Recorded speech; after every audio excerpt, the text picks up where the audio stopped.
Welcome to Police Profiles. I'm Officer Bob Frudenberg of the Suffolk County Police Department's Community Relations Section. Today we're going to be talking about the DWI Alternative Facility, Driving While Intoxicated Alternative Facility, which is part of the jail. And with me, I'm very proud to have the Sheriff of our county, Patrick Mahoney.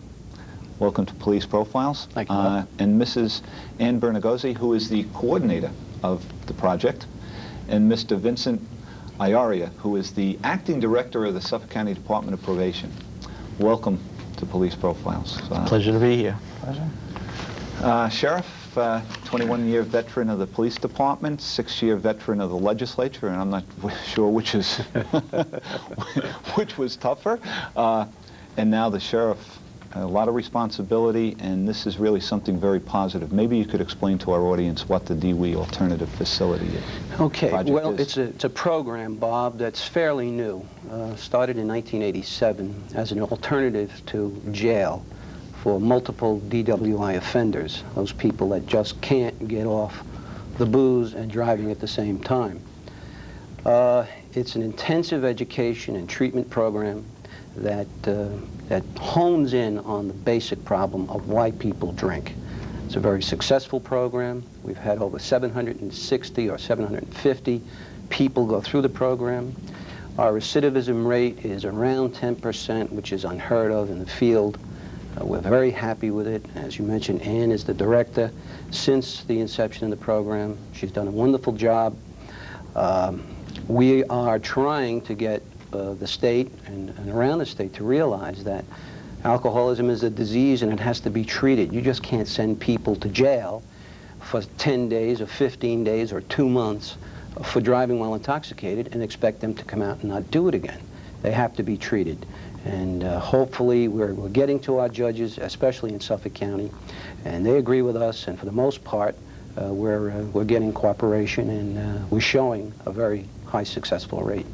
Well, two different departments represented here. Mr. Iaria, you're the acting director of the Department of Probation, Suffolk County Department of Probation, and how do you interact with the jail? And the program is a multidisciplinary program, which means we have a lot of cooperation with not only the sheriff, probation, mental health, the drug and alcohol departments. And we all got together to try to put together a program for the most serious offenders. In the past, we had the probation alcohol treatment program. Started in '79.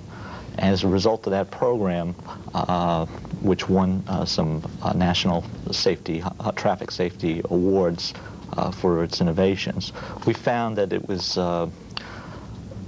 one piece that was missing. There were some offenders we could not get reach. We could not get them to treatment.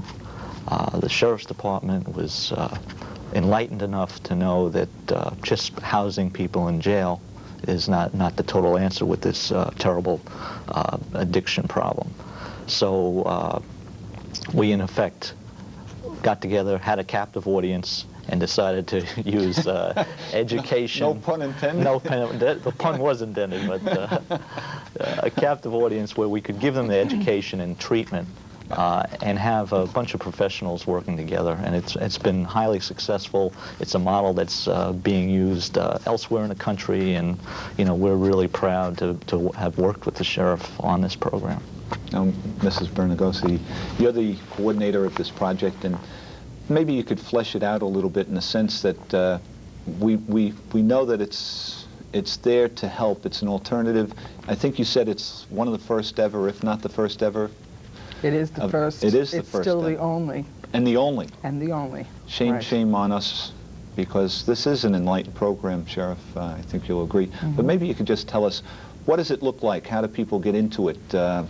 All right, it is by sentence of the court, and it is for those high-risk, chronic, jail-bound offenders whose prior history, their legal history, and their family histories indicate that the root cause of their criminal activity is either alcohol or polysubstance abuse promoted.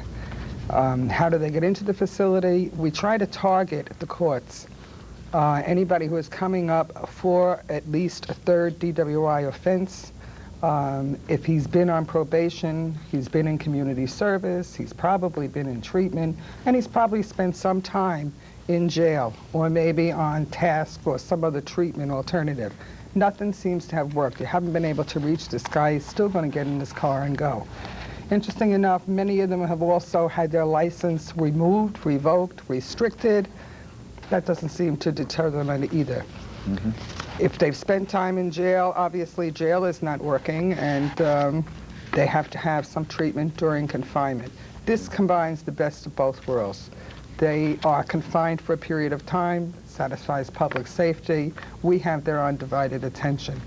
They start off each day in structured activities. Yeah. They have very little free time. I want to come back to that. Okay. Excuse me for interrupting, but I think you said that you've had people with as many as 9 convictions, which seems startling. And they seem to think that the police have gotten lucky. You'll appreciate this, Sheriff, as a former police officer. Yeah. We've gotten lucky 9 times, you know. It seems that that's incredulous to the people that are listening, but of course, some people are at that level, aren't they? Oh, yeah, there's no question about it. In fact, they may have 9 arrests. There's also violations of probation. We've arrested them that don't get counted as an arrest per se, but we bring them back before the court because of their continued behavior. A lot of people are put on probation. They're given conditions of probation, and if they can't adhere to them, we have to bring them back to court. Sheriff, I just wanted to ask you about the split sentencing. It may be appropriate for any one of you to answer that, but split sentencing seems that you have enough business as the person responsible for the jails. And one of the responsibilities, always getting more, of course, but you mentioned it before, the judges really do cooperate with this. Mm-hmm. What do you mean by split sentencing? Well, split sentencing is really a misnomer, but it means that part of the time will be spent in the DWI facility, and after that they will be on strict probation, attending meetings, and continuing their education and treatment for a period of 3 to 5 years. But I did want to mention, Bob, that an ancillary benefit to this is the cost. It costs less to keep somebody in the DWI facility than it does in jail, almost half, or less than half. So it's beneficial to the taxpayers. So it doesn't make sense to send somebody to jail for a DWI offense and have them receive the minimal amount of treatment that we have in jail and not go through the program. And I think that some judges don't do it, and Ann and Vinny, maybe you know why, but I think it has to do with a lot about removing someone from the family. Maybe he's the breadwinner, and the judge says, gee, for 6 months I'm going to put this guy in, when usually all I'd give him maybe is 60 days or maybe even 15 days. And we had one sentenced to 7 days in jail for a DWI offense. Now, 7 days in jail does no good at all. And there obviously is a problem because this person has been either convicted of impaired or DWI before. So obviously there's only one way to treat this, and this is with intensive treatment. There's no other way to look at it. It's a disease, and you cannot get better on yourself. Or if you do, it's very rare. So, but a split sentence is time in jail, but the time in jail is actual time in the facility. And then after that, the probation time takes over. I want to get back to Mrs. Bernagosi. When I cut you off, you were getting into the treatment, and that's important because that, regardless of not being able to do anything in 7 days, what can you do in 3 or 4, maybe 6 months, or whatever that part of the sentence is? Well, when we're talking about split sentence, that's where the advantage is, because you really can't do too much in 3 or 4 or 6 months. Right? Okay. We need that aftercare piece. That's what makes this program unique.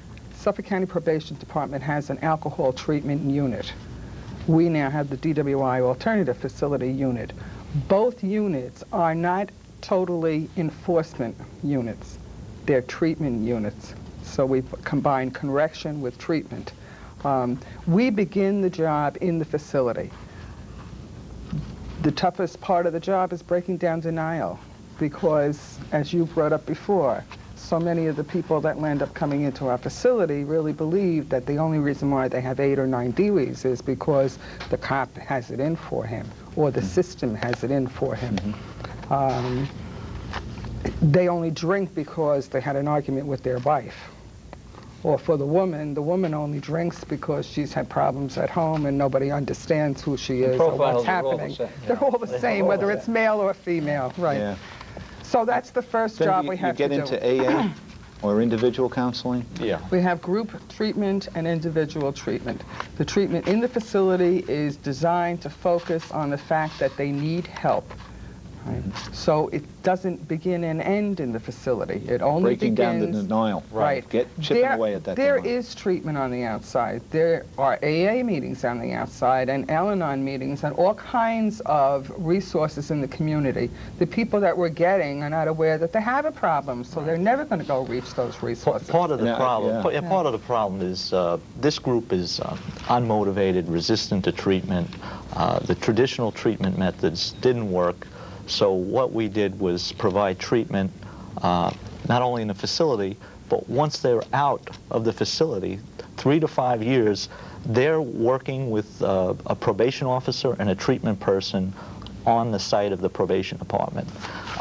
We're testing them for alcohol. In fact, I've got a breathalyzer right here if you want to see it. Yeah, we have a little machine to make sure that our people aren't fooling us. They blow into this tube, and then we press the device, and we get a reading of their blood alcohol level. So they can't high tech. They can't fool us, and this is a tool to also break down the denial. You got the reading right there that you've been drinking, and so it's very important that the treatment is taking place with a probation officer who brings information in from the significant others, the family members, to the treatment person, because these drinkers are very good at spinning some tales, and without bringing them back to reality of, you know, we saw you in this bar, or you know, your spouse says you were drinking on such and such a date. You need that for the treatment. And which then, of course, Bob, goes back to if they violate, then they come back to jail and they do the remainder of their term. I see. Okay. So that's. But the recidivism rate is very low, and it saves the county money. Oh, a lot of money. And with that, I wanted to get that. I wanted to reiterate what you had said. I wanted the people to hear that because that's important. Sheriff Patrick Mahoney, Mrs. Ann Bernagosi, Mr. Vincent Iaria. We're out of time, and I thank you for at least enlightening. We've got to do this again, maybe, and dig into it a little bit more. If you have any questions or any comments about your police department, write to Cablevision, 1600 Motor Parkway, Hauppauge, New York, 11788. As always, I'd like to thank Cablevision and the director of this program, Brian Endress, and Maria Parisi, who is the associate producer of this program, for making it possible. Thank you all very much.